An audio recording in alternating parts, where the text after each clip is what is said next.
Coach, just your first game here at Winchester Arena. I know it's a preseason game, but is there any different energy heading into your first home game than your first WNBA game as a head coach? Yeah, I think a little bit. I think that you're always excited and a little anxious to get in front of your fans for the first time. So it'll be exciting. I know what a great fan base we have here, and hopefully we can feed off of their energy tonight.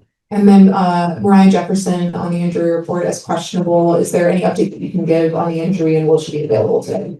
Still a game time decision. I think that it's nothing too serious. Just trying to play it out by ear and go off of how she's feeling. We got another preseason game after this, so don't want to rush things before if we don't need to. So go Julia, then Maggie, then Jason. Tyler, in that first game, you guys were pretty insistent on wanting to play all 18 players.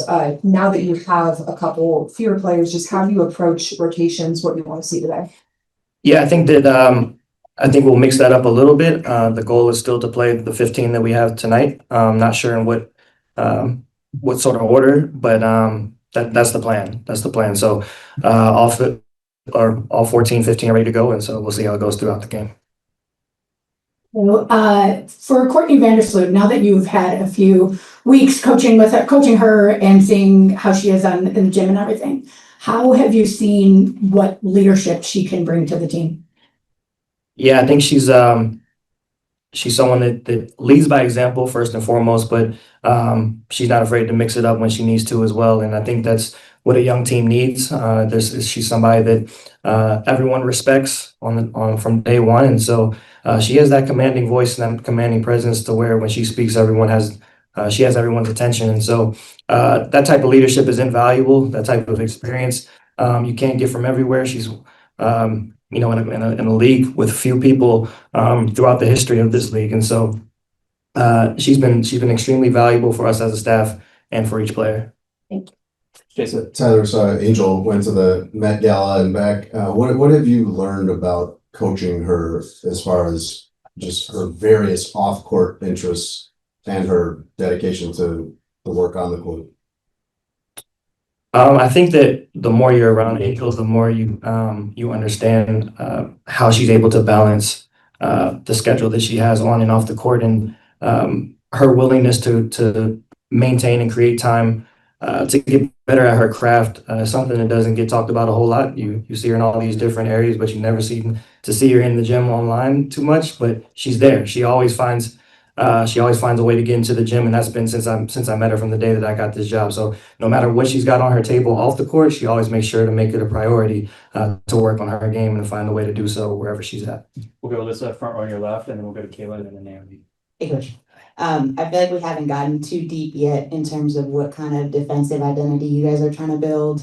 Minnesota was a great defensive team last year. Is there anything that you draw from what they did last year that you want the Sky to do? Yeah, I use Minnesota as kind of a teaching tool for us since I've gotten the job and since I've had conversations with our team. I think that they were one of the more consistent teams last year, both offensively and defensively. The way that they move the ball, the way that they cut and maintain space is something that we want to mimic on this side as well. And then defensively, they don't get away from who they are. They apply pressure when they're able to. They're disciplined. They're well coached, and so those are all aspects of a mature team, and that's where we want to get to, throughout this season. And is Elizabeth Williams on a minutes restriction, or is anybody on a minutes restriction? No, nobody's on a minutes restriction. I mentioned a little while ago that the goal is to play all 15, so it may be my own restriction, but nothing from them physically. Everyone that's able to play will play, and the minutes will just kind of vary throughout the game. Go to Kayla. Hey, Coach, your dad Donnie's on your staff, and you two have plenty of coaching experience together, specifically in 2017 when you two were at Bama A&M. What did you learn from coaching under your dad that you're going to use this year's team, and what's it like being your dad's boss? Yeah, I don't think I learned too much that I didn't already know in terms of what I've been able to experience being by his side, even before working for him. It was confirming more of what I already knew, and that was how he went about the day-to-day business of treating people first and foremost, and the impact that he had on young players, and then the level of preparation that he put into each day. I remember when he was an assistant coach, and he would always have his own practice plan prepared for the day just in case something happened where a head coach couldn't make it or was late or what have you. And so that level of preparation is something that I've tried to take and adapt from him. And then in terms of him being or me being his boss now, I get a few extra rides into work every day, so that's that helps. But he's been great. The team calls him Pops, so that's sign of their affection for him on this team in a short period of time. And so I'm just blessed to be able to go through it with him. Naomi. Hey, Coach. Haley had an impressive outing against Brazil last week. Can we anticipate seeing her more involved tonight regarding more minutes, and which ways was what things was she focusing on in practice this past week? Yeah, I think yes, you can anticipate significant minutes for her tonight. I think that throughout the last few days in practice, it's more the same of what has been through camp. We really want to see how she's able to continue to grow on the ball and handling and being that vocal leader and kind of leading that whatever unit that she's in. I think that Courtney has been such a great pillar for her, for Haley, and just in terms of how she utilizes her change of speeds and not getting rushed or when she feels pressure. And so we're looking to see more of that and just, again, every day, just seeing what that growth is. Go to Elias, back row on your right.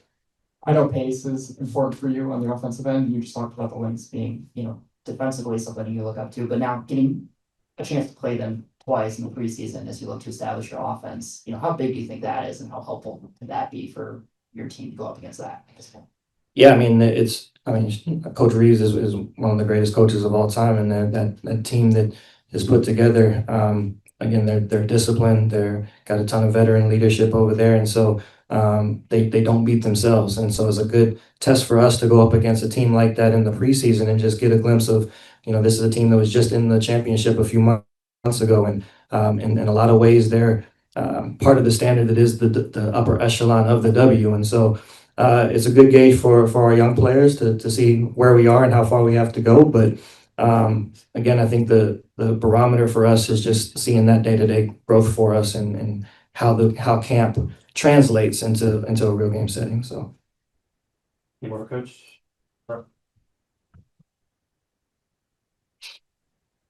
Coach, what do you want to see out of Camila Cardoso, in her offensive growth, both tonight? What do you want to see from her and going forward this season to take that next step? yeah, I think I want to see her to continue to be assertive and confident. And I'm going to sound like a broken record, but I don't want any of our players to feel one-dimensional, and I think it starts with Camilla and Angel and their ability to be more than just low post scorers and paint finishers. I want them to be great in pick and roll. I want them to be great screeners. I want them to be great rim runners, and so I want them to be great facilitators and make the right play. So not putting limits on what their potential is as players, and them understanding that hopefully breeds confidence in what they're able to do on the court and their ability to create for themselves and create for others. We're back to Jason, front row. Tyler, as you look toward the start of the season, what kind of role are you envisioning for Ariel Atkins? Score. Shoot and score. We know who she is defensively. That's something that that's what she's been. That's been kind of the calling card for her since she's been in the league. And so we have a lot of trust and faith in that area. But we see a lot more room for potential on the offensive end. And so we want to put her in positions where she's able to be that dynamic scorer and be able to utilize that scoring prowess at all three levels. And so we've been talking with her and working with her from that aspect. So yeah, we want her to score the ball. Last couple for Coach, go back to Carly. Rebecca Allen, we've kind of seen her more in that wing position, but you've said that you wanted to see her more as a utility player when she came on. What are some things that you really want to see out of her, both offensively and defensively, not just in the preseason, but as the season gets closer? Yeah, I think a lot gets talked about her ability to shoot and space the floor, and that's certainly a huge aspect of what value she brings to us from an offensive standpoint. But she's a really good defender too. She has a lot of length and versatility on the defensive end, and so we look for her to set the tone when she's out there and pressuring the ball and taking on different defensive challenges, whether it's more at the four or at the wing position. So that's what we're looking for. You mentioned the versatility, that's the word, and she's been great thus far in camp, and so we hopefully continue to see that. Go back to the back row.